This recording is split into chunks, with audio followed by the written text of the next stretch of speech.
Assalamualaikum warahmatullahi wabarakatuh. Halo, ketemu lagi. Perkenalkan, nama saya Maya dengan NPM 12102007 dari Fakultas Ekonomi Prodi Manajemen Universitas Swadaya Gunung Jati, Cirebon. Ya, di video kali ini saya akan menjelaskan materi tentang memperbaiki kompetensi. Kompetensi menurut Margaret Dale 2003 yaitu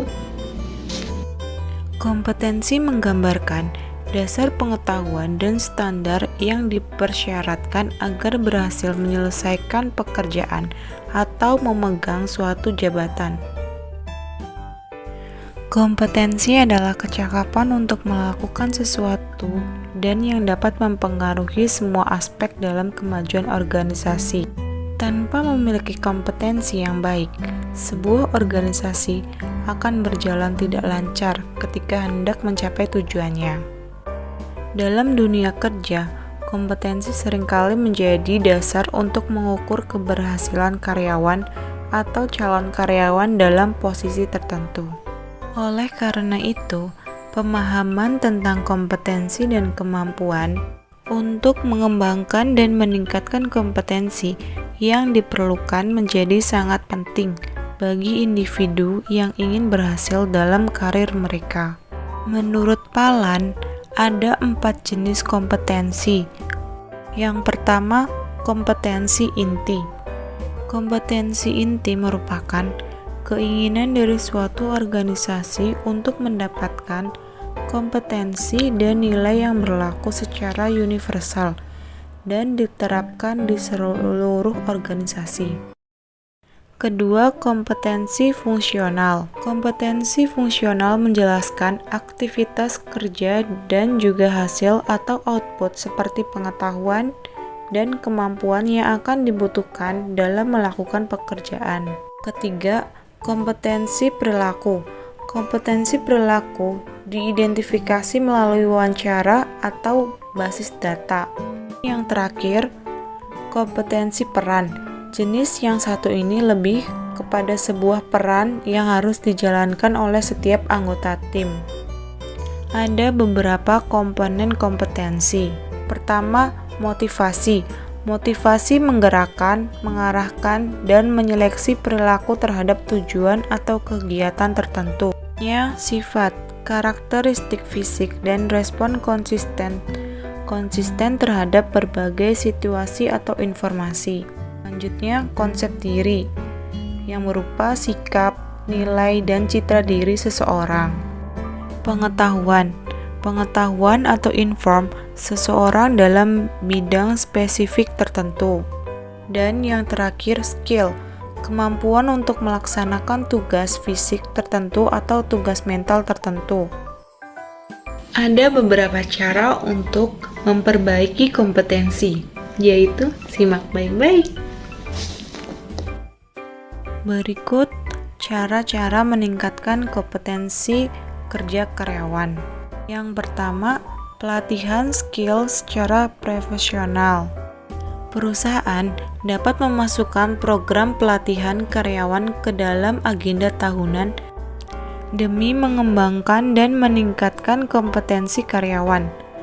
Tak hanya meningkatkannya kepada masing-masing individu, program pelatihan ini diharapkan dapat meningkatkan dan mempertahankan produktivitas serta kinerja perusahaan. Yang kedua, job enrichment. Job enrichment adalah pemberian job desk dan tanggung jawab yang lebih besar kepada karyawan. Penambahan job desk dan tanggung jawab bisa berupa peningkatan kuantitas dan kompleksitas sistem atau job desk untuk sendiri. Misalkan seorang teknisi yang biasa menangani mesin diberi tugas oleh HRD untuk mengelola mesin baru yang lebih canggih. Teknisi yang mengerjakan tugas tersebut akan meningkatkan kompetensinya. Ketiga, studi banding. Studi banding adalah aktivitas yang dilakukan dengan berkunjung ke perusahaan sejenis atau kompetitor. Aktivitas ini dilakukan untuk menambah knowledge yang bisa diterapkan ke perusahaan hingga meningkatkan kompetensi karyawan. Studi banding juga bisa mendorong karyawan untuk lebih kreatif dan inovatif dalam mencari ide.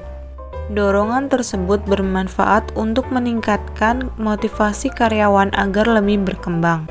Keempat, promosi.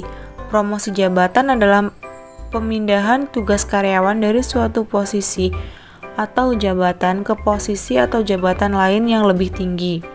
Promosi memungkinkan karyawan untuk menerima job desk, tanggung jawab, pendapatan, tunjangan, dan kesempatan lebih besar untuk mengembangkan karir. Melalui promosi, karyawan akan terdorong untuk bekerja lebih rajin karena adanya tugas baru. Kelima, rotasi kerja. Rutinitas kerja yang monoton akan membuat karyawan bosan. Kebosanan ini dapat menurunkan produktivitas dan tingkat kompetensi. Maka dari itu, rotasi kerja dilakukan. Rotasi kerja adalah penempatan karyawan ke cabang atau tempat lain dengan job desk dan divisi yang masih serupa dengan sebelumnya. Keenam, membangun teamwork. Perusahaan terdiri dari bermacam-macam individu dengan perbedaan latar belakang. Karena berbeda, perusahaan harus membangun teamwork untuk mempermudah dan mempercepat realisasi tujuan perusahaan. Ketujuh, ciptakan lingkungan kerja yang menyenangkan. Lingkungan kerja yang nyaman bisa dilakukan melalui penataan fasilitas yang cukup dan dibutuhkan karyawan. Fasilitas yang memadai akan membuat karyawan lebih fokus dalam bekerja. Selain itu, suasana kerja yang harmonis juga perlu diterapkan dalam lingkungan kerja. Kedelapan, lakukan kegiatan di luar rutinitas. Kegiatan di luar rutinitas yang dapat perusahaan lakukan, misalnya makan bersama atau rekreasi.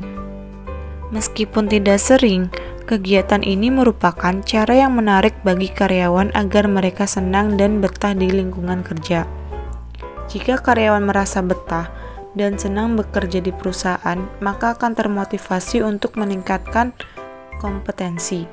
Yang terakhir, personal development. Kepribadian personal merupakan hal yang tidak dapat terpisahkan dari seorang individu.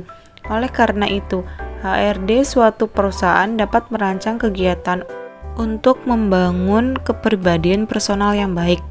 Jika karyawan memiliki kepribadian personal yang baik, hubungan antar karyawan akan semakin kompak.